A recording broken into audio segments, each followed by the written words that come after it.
سلامونه او احترامات مو منئ ښه راغلاست. دا هم د نن ورځې مهم خبرونه.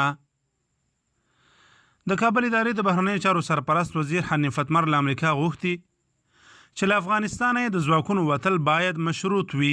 د ولسي جرګې رئیس میر رحمان رحماني د مشورتي لوی جرګې جوړول یو غیر قانوني اقدام بللی دی.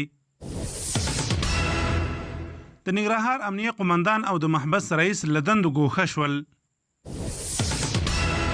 پخوانی ولسمشر حامد کرزی وایي که جرګه د سولې او بین الافغاني خبرو د ژر پیل کېدو هڅې وکړي ملاتړ یې کوي. نیمروز کې د مایک چاودنې له کبله ملکي وګړي وژل شوي. د MTN مخابراتي شبکه وایي افغانستان، یمن او سوریه کې خپل فعالیتونه دروي. بادغیس ولایت کې د دولتي ځواکونو هوان برید کې د ښځو او ماشومانو په شمول ګڼو کسانو ته مرګ ژوبله اوښتې.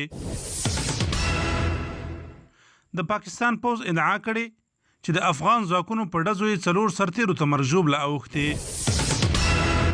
د اسرائیلي پارلمان پخواني مرستیال د بیروت چاودنه ښه ننداره بللې.